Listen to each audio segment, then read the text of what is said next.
Welcome to Holistic Wisdom Awakening, your inner healer. Today, I have an amazingly special guest, Dr. Sabine Hazan.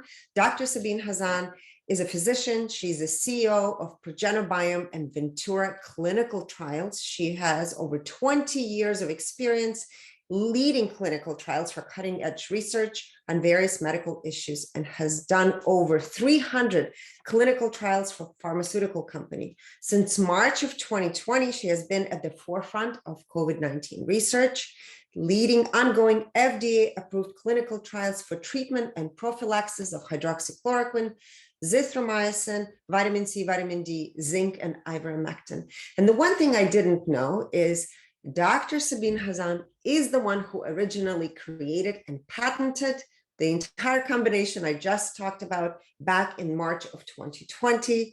She's mastering the familial fecal transplant, showing hope for kids with autism. I'm so excited.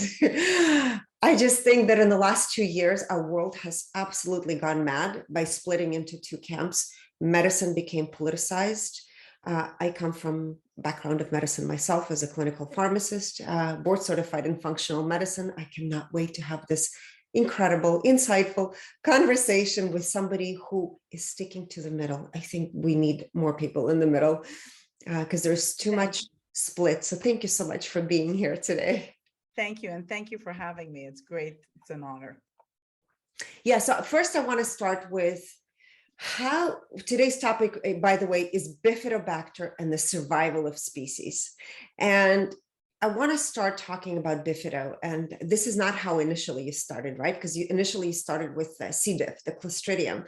Yes. And I want to know how it brought you into the Bifido, and we'll have this amazing conversation of why it is so important. Well, if you look at my background, I mean, I finished fellowship at University of Florida with GI. And I started my fellowship at 1 year of research, clinical research, where I was working with pharmaceutical companies already, doing studies on biologics and PPIs. And that was my beginning, right?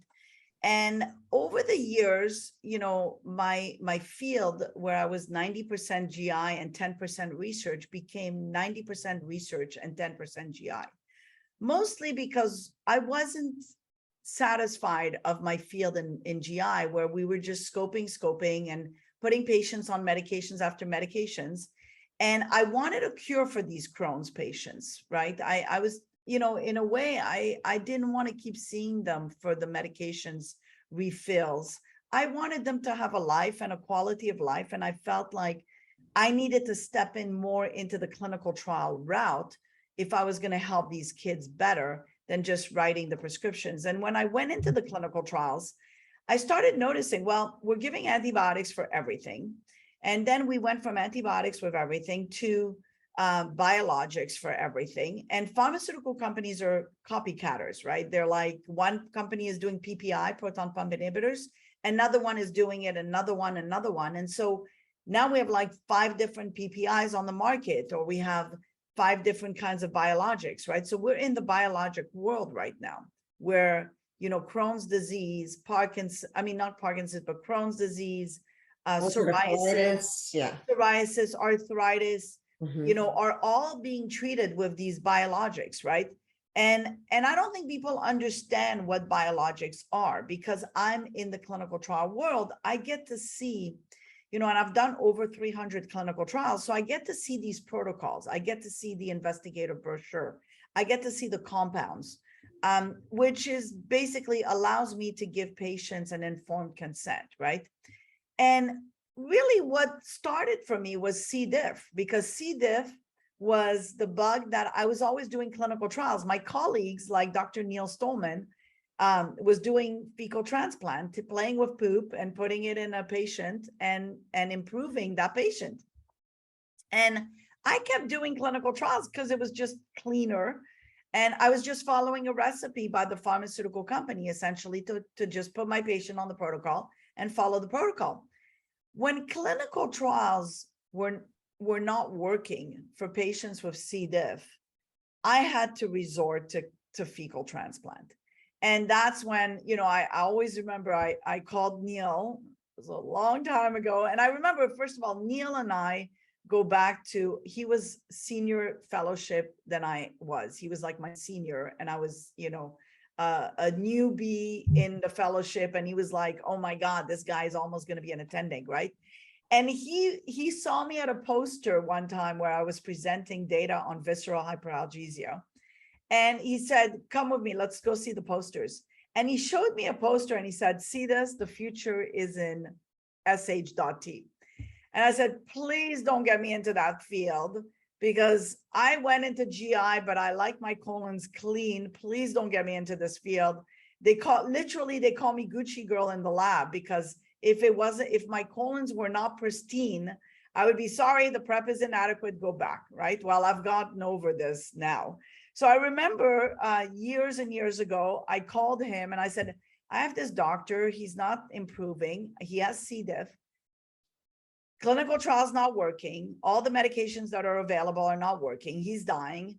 How do I do fecal transplant? I'm gonna have to do fecal transplant, right? And literally for me to do it was like a big deal, because that was not my forte.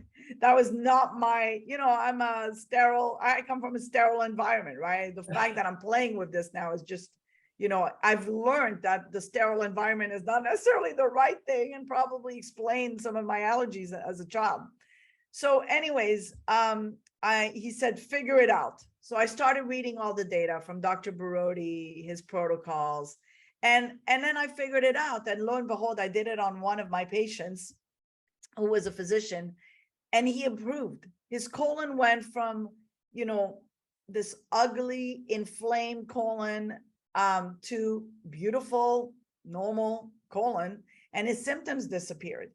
So to me, and I always say that to people, I say it's like watching a Martian that just stepped into your front door and you go, oh my God, there's life on Mars, I didn't need any more than that. I saw healing, right? So when you see healing, when you see an experiment, it's that original experiment, that was coincidental, where there was a petri dish with some bacilli and a rotten apple was next to the bacilli, and all of a sudden the fungus of the rotten apple evaporates the bacilli, and you're like, oh my God, we discovered penicillin, right? So it's those cases that teach you the future of medicine. It's those coincidental cases that basically say there's something there and I need to look into it.